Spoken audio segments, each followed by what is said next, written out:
even though this is not the point of origin of Detroit, Michigan. So let's be clear.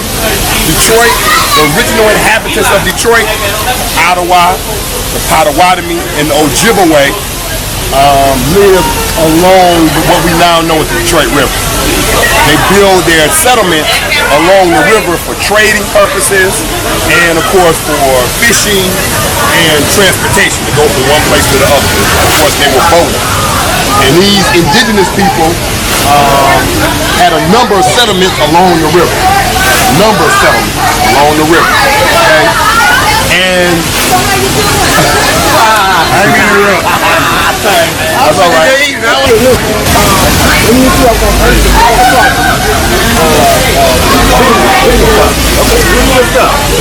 Guess what? 1701,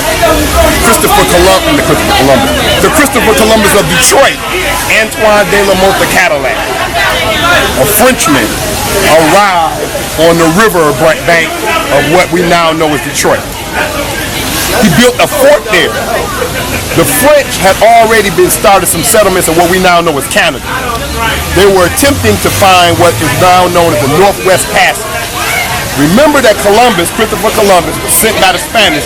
He was attempting to find a way to the Indies by going west. But he crashed in the Caribbean thinking he was in India, and he named the people Indians.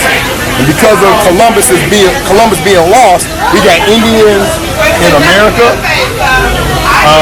and we got Indians in India.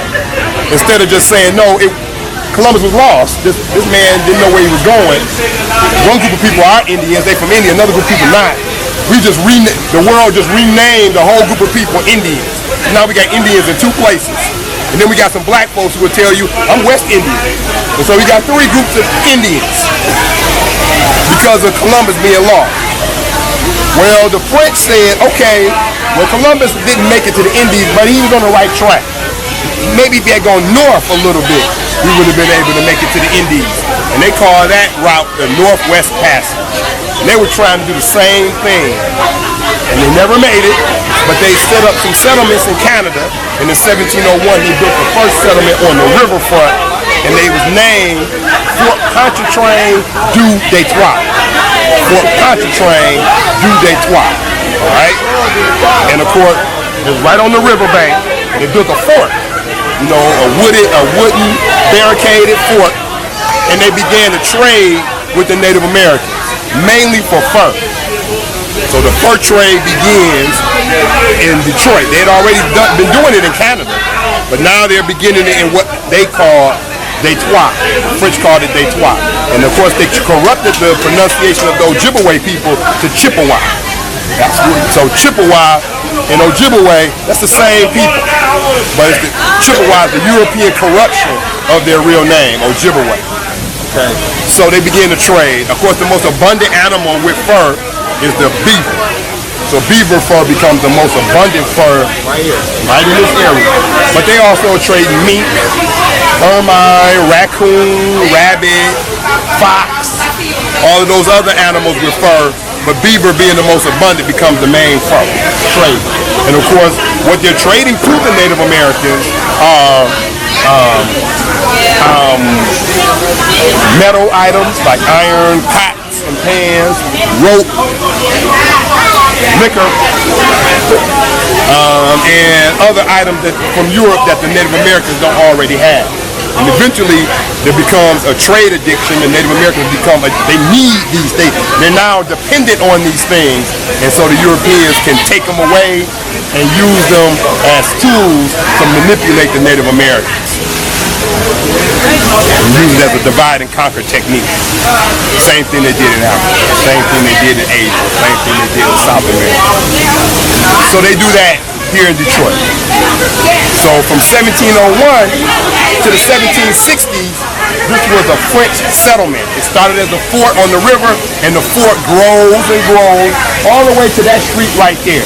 That becomes the limit of how far the fort goes, and the name of that street is Fort Street. The reason it's Fort, the name of it is Fort Street, is that's the boundary of the fort. The fort came that far. They kept adding more to it, till they got that far. In the 1750s, a war between the French and the British occurred, called the French and Indian War in America. But everywhere else in the world, it's called the 7 Years' War. It's the same war. The British named the war French and Indians because that's who they were fighting. They were fighting the French and the Indians. The Native Americans generally would mostly allied with the European group they came in contact with first. So they came in contact with the French prior to coming in contact with the British. So they more of them allied with the French than the British.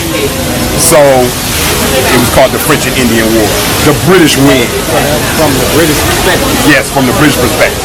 That's why it's called that. So the British win, and they take over this area, as well as most of Canada.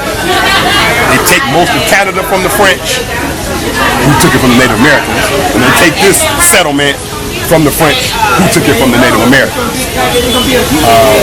And other places in the world they took too. There are other places in Asia that they took from the French. But still, the French become the main residents of it. They're still the main people living here. Even though the British have political control, they're not the primary residents. Some British do settle here, but they don't outnumber the French. They were political